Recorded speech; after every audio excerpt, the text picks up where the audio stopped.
നമ്പി നാരായണനെ ISRO ചാരക്കേസിൽ കുടുക്കാൻ ഗൂഢാലോചന നടത്തിയ കേസിൽ CBI കോടതിയിൽ നൽകിയത് വിഭജിച്ച കുറ്റപത്രം. കേസിലെ 5 പ്രതികൾക്കെതിരെയാണ് CBI അന്വേഷണം പൂർത്തിയാക്കിയത്.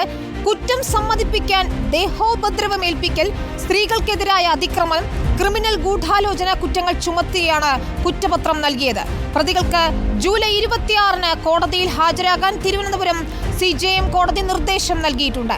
ശ്യാം ദേവരാജും R റോഷിപാലും നൽകും വിവരങ്ങൾ. ആദ്യം ശ്യാം ദേവരാജിലേക്ക് പോവുകയാണ് ഞങ്ങളുടെ ലീഗൽ കറസ്പോണ്ടന്റ്. ശ്യാം, വിചാരണ നടപടികളിലേക്ക് നീങ്ങുന്നു. മുൻ DGP CP മാത്യൂസ്, ഗുജറാത്ത് മുൻ DGP ശ്രീകുമാർ ഉൾപ്പെടെയുള്ളവരാണ് ഈ കേസിൽ CBI കേസിൽ FIR-ൽ ഉൾപ്പെട്ടിരുന്നത്. ഇപ്പോഴത് വിചാരണ നടപടികളിലേക്ക് നീങ്ങുമ്പോൾ കോടതി കുറ്റപത്രം അംഗീകരിച്ചിരിക്കുന്നു. ഇപ്പോൾ ലഭിക്കുന്ന വിവരം അനുസരിച്ച് വിഭജിച്ച കുറ്റപത്രം, അതായത് 5 പ്രതികൾക്കെതിരെ അന്വേഷണം പൂർത്തിയാക്കിയിരിക്കുന്നു. ആ 5 പ്രതികൾക്കെതിരായ കുറ്റപത്രമാണ് കോടതിയിൽ സമർപ്പിച്ചിരിക്കുന്നത്. കോടതി ഇത് അംഗീകരിക്കുകയും ചെയ്തിരിക്കുന്നു. വിനിത വേണു, അങ്ങനെ തന്നെയാണ്. ഇത് വിഭജിച്ച കുറ്റപത്രം തന്നെയാണ് CBI കഴിഞ്ഞ ദിവസം തിരുവനന്തപുരം ചീഫ് ജുഡീഷ്യൽ മജിസ്ട്രേറ്റ് കോടതിയിൽ നൽകിയത്. 2021 സുപ്രീം കോടതി ഈ കേസിൽ നമ്പി നാരായണനെതിരായ ISRO ഗൂഢാലോചന കേസിൽ CBI അന്വേഷണത്തിന് സുപ്രീം കോടതി ഉത്തരവിട്ടത്. കഴിഞ്ഞ 3 വർഷം നടത്തിയ അന്വേഷണത്തിനൊടുവിലാണ് CBI നേരത്തെ തന്നെ FIR രജിസ്റ്റർ ചെയ്തിരുന്നു. ആ FIR-ൽ ആകെ ഉണ്ടായിരുന്നത് 18 പ്രതികളാണ്. പക്ഷേ ഈ കുറ്റപത്രം നൽകുമ്പോൾ, ആദ്യഘട്ട കുറ്റപത്രം നൽകുമ്പോൾ അതിൽ 18 പ്രതികളിൽ 5 പ്രതികളാണുള്ളത്. ആ 5 പ്രതികൾ ഇവരാണ്. 1-ാം പ്രതി S വിജയൻ, മുൻ പോലീസ് ഉദ്യോഗസ്ഥനാണ്. 2-ാമത്തേത് CB മാത്യൂസ്, മുൻ സംസ്ഥാന പോലീസ് മേധാവിയാണ്, അന്ന് IB-യിൽ ഉദ്യോഗസ്ഥനായിരുന്നു. 3-ാം പ്രതി KK ജോഷുവ. 4-ാം പ്രതി IB ഉദ്യോഗസ്ഥനായ RB ശ്രീകുമാർ, മുൻ ഗുജറാത്ത് DGP കൂടിയാണ്. മറ്റൊന്ന് പോലീസ് ഉദ്യോഗസ്ഥനായ PS ജയപ്രകാശ് എന്നിങ്ങനെ 5 പ്രതികളാണ് ഈ പ്രതിപ്പട്ടികയിൽ അല്ലെങ്കിൽ കുറ്റപത്രത്തിൻ്റെ പ്രതിപ്പട്ടികയിലുള്ളത്. ഇത് വിഭജിക്കപ്പെട്ട കുറ്റപത്രം എന്ന് നമ്മൾ പറയാൻ കാരണം, ആദ്യഘട്ടത്തിൽ FIR-ൽ ഉണ്ടായിരുന്നത് 18 പ്രതികളാണ് എങ്കിൽ മറ്റുള്ളവരുടെ പേരുകൾ ഈ പ്രതിപ്പട്ടികയിൽ ഇല്ല. അവരുടെ പേരുകൾ ഉൾപ്പെടുത്തിയ കുറ്റപത്രം മറ്റൊരു കുറ്റപത്രമായി ആയിരിക്കും CBI വീണ്ടും CJM കോടതിയിൽ നൽകുക. ആദ്യത്തെ 5 പ്രതികൾക്കെതിരെയാണ് അന്വേഷണം പൂർത്തിയായത്. അന്വേഷണം പൂർത്തിയായ സാഹചര്യത്തിലാണ് ഇങ്ങനെ വിഭജിക്കപ്പെട്ട കുറ്റപത്രം CBI നൽകുകയും ചെയ്തത്. ഇതിന്മേൽ ചുമത്തിയിരിക്കപ്പെട്ടിരിക്കുന്ന, അതായത് ഈ 5 പ്രതികൾക്കെതിരെയും ചുമത്തിയ ഏറ്റവും പ്രധാനപ്പെട്ട കുറ്റങ്ങൾ ഇന്ത്യൻ ശിക്ഷാ നിയമത്തിലെ 6 വകുപ്പുകളാണ്. ഇന്ത്യൻ ശിക്ഷാ നിയമത്തിലെ 167, 193, 323, 330, 354, ഒപ്പം ഇതിൻ്റെ ക്രിമിനൽ ഗൂഢാലോചന 120B എന്നീ വകുപ്പുകളാണ്. 167 എന്ന വകുപ്പ്, ഇന്ത്യൻ ശിക്ഷാ നിയമത്തിലെ വകുപ്പ്, സർക്കാർ ഉദ്യോഗസ്ഥർ വ്യാജരേഖ ചമയ്ക്കുക എന്നതാണ്. അത് നമ്പി നാരായണനെതിരെ ഉദ്യോഗസ്ഥർ വ്യാജരേഖ ചമച്ചു എന്നതാണ് ആ കുറ്റം. 193-ാം വകുപ്പ് എന്നത് വ്യാജ തെളിവ് സൃഷ്ടിക്കലാണ്. 323-ാം വകുപ്പ് ദേഹോപദ്രവം ഏൽപ്പിക്കലാണ്. ഈ പ്രതികൾ നമ്പി നാരായണനെ ദേഹോപദ്രവം ഏൽപ്പിച്ചു എന്നതാണ് ഇന്ത്യൻ ശിക്ഷാ നിയമത്തിലെ 323-ാം വകുപ്പ് അനുസരിച്ച് ചുമത്തിയ കുറ്റം. 330-ാം വകുപ്പ് അനുസരിച്ച് ഈ കുറ്റം സമ്മതിപ്പിക്കാൻ, അതായത് ചാരക്കേസ് സംബന്ധിച്ച കേസ്, ആ കുറ്റം സമ്മതിപ്പിക്കാൻ നമ്പി നാരായണനെ ദേഹോപദ്രവം ഏൽപ്പിച്ചു എന്ന കുറ്റമാണ് മറ്റൊരു വകുപ്പായി, ഇന്ത്യൻ ശിക്ഷാ നിയമത്തിലെ മറ്റൊരു വകുപ്പായി CBI ചുമത്തിയിരിക്കുന്നത്, പ്രതികൾക്കെതിരെ ചുമത്തിയിരിക്കുന്നത്. ഇത് ജാമ്യമില്ലാ കുറ്റമാണ്. 7 വർഷം വരെ തടവ് ശിക്ഷ ലഭിക്കാവുന്ന കുറ്റവുമാണ്. മറ്റൊന്ന് 354-ാം വകുപ്പാണ്. ഈ കേസിൽ മാലി സ്വദേശികളായ 2 വനിതകളുണ്ട്. അവരെ കൂടി ദേഹോപദ്രവം ഏൽപ്പിച്ച കേസ് കൂടി ഇതിൽ ഈ CBIയുടെ കുറ്റപത്രത്തിൽ ചുമത്തിയിട്ടുണ്ട്. സ്ത്രീകൾക്കെതിരായ അതിക്രമം ആണ് 354-ാം വകുപ്പ് അനുസരിച്ച്, ഇന്ത്യൻ ശിക്ഷാ നിയമത്തിലെ 354-ാം വകുപ്പ് അനുസരിച്ച് CBI ചുമത്തിയിരിക്കുന്ന മറ്റൊരു പ്രധാനപ്പെട്ട വകുപ്പ്.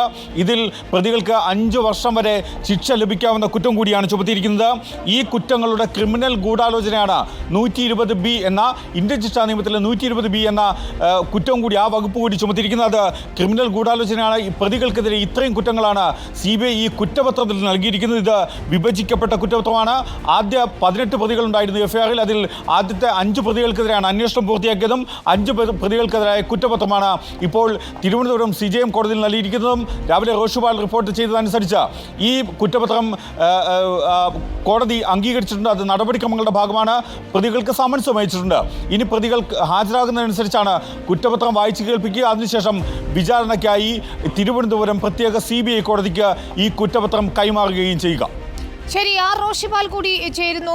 റോഷിപാൽ, കുറ്റകരമായ ഒരു ഗൂഢാലോചന നടന്നു നമ്പി നാരായണനെതിരെ എന്ന് തന്നെയാണ് CBI സമർപ്പിച്ച കുറ്റപത്രത്തിൽ വ്യക്തമാക്കുന്നത്. ഇപ്പോൾ 5 പേർക്കാണ് നോട്ടീസ് അയച്ചിരിക്കുന്നതെന്ന് മനസ്സിലാക്കാൻ കഴിയുന്നു. ഇതിലെ ഒന്നാം പ്രതി എന്ന് പറയുന്നത് അന്നത്തെ പോലീസ് ഉദ്യോഗസ്ഥരിൽ നമ്പി നാരായണനെ ഉപദ്രവിച്ചു എന്ന് പറയുന്ന വിജയനാണ്. മറ്റ് 25 പേർക്കെതിരെയായിരുന്നു CBI FIR നൽകിയതും. അതിൽ മുൻ DGP CB മാത്യൂസ് ഉണ്ട്, ഗുജറാത്ത് മുൻ DGP RB ശ്രീകുമാർ ഉണ്ട്, അങ്ങനെ പ്രമുഖരായ പലരും. അപ്പോൾ വിചാരണ എന്ന നിർണായക ഘട്ടത്തിലേക്ക് ആ കേസ് എത്തി നിൽക്കുന്നു. ആർക്കൊക്കെയാണ് ഈ സമൻസ് അയച്ചത് എന്നത് വ്യക്തമായിട്ടുണ്ടോ? മുദ്രവെച്ച കവറിൽ തന്നെയാണ് കുറ്റപത്രം നൽകിയത് എന്നതുകൊണ്ട് തന്നെ ഇത് ആർക്കൊക്കെതിരെയാണ് എന്നതിൽ ഒരു വ്യക്തത വന്നിട്ടുണ്ടോ ഇപ്പോൾ?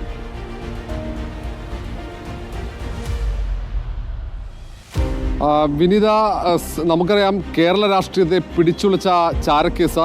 ആ ചാരക്കേസിൽ നമ്പി നാരായണനെ കുടുക്കാൻ വേണ്ടി ശ്രമിച്ചു എന്ന ഗൂഢാലോചന, അതിൽ നീണ്ട കാലത്തെ നിയമ പോരാട്ടത്തിൻ്റെ ഒടുവിലാണ് CBI കേസ് അന്വേഷിക്കുകയും ഇപ്പോൾ 5 പ്രധാനപ്പെട്ട ഇതിൻ്റെ ഭാഗമായിരുന്ന 5 പേർക്കെതിരെ കുറ്റം ചുമത്തിക്കൊണ്ട് കുറ്റപത്രം സമർപ്പിക്കുകയും ചെയ്തത്.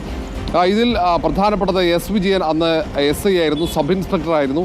S. വിജയനാണ് ഈ കേസിൻ്റെ തുടക്കക്കാരൻ. അന്ന് SP ആയിരുന്ന KK ജോഷ്വ, ഒപ്പം തന്നെ അന്ന് ഡെപ്യൂട്ടി ഡയറക്ടർ, ഇൻ്റലിജൻസ് ബ്യൂറോയുടെ ഡെപ്യൂട്ടി ഡയറക്ടറായിരുന്നു.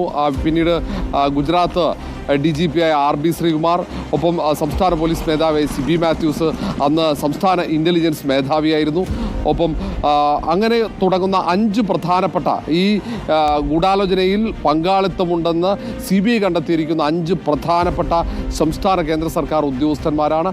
ഏതായാലും ഈ 5 പേർക്കെതിരെയാണ് ഇപ്പോൾ ഈ കുറ്റം ചുമത്തിയിരിക്കുന്നത്. നേരത്തെ ശ്യാം സൂചിപ്പിച്ചതുപോലെ തന്നെയാണ് 18 പേരെയാണ് ഇതിൽ പ്രതി ചേർത്തത്. അതിൽ 5 പേരുടെ എതിരെയുള്ള കുറ്റങ്ങളാണ് ഇപ്പോൾ കണ്ടെത്തി അവർക്കെതിരെ കുറ്റപത്രം സമർപ്പിച്ചു. ഇനി 2ാം ഘട്ട കുറ്റപത്രം അഡീഷണലായി വരും. അതിന് മുമ്പ് തന്നെ ഇവർക്ക് നോട്ടീസ് അയച്ചു. 26-ന് ഇവർ ഹാജരാകണം. നേരത്തെ ഈ കേസിൽ ഇവരെ കുറ്റക്കാരാണെന്ന് കണ്ടെത്തിയപ്പോൾ തന്നെ ഇവർ ഹൈക്കോടതിയിൽ നിന്നും മുൻകൂർ ജാമ്യം തേടിയിരുന്നു. മുൻകൂർ ജാമ്യം ഹൈക്കോടതി അനുവദിക്കുകയും ചെയ്തിരുന്നു. ഏതായാലും ജൂലൈ 26-ന് ഈ 5 പേരും നേരിട്ട് കോടതിയിൽ ഹാജരാകണം. അന്ന് കുറ്റപത്രം വായിച്ചു കേൾപ്പിക്കും.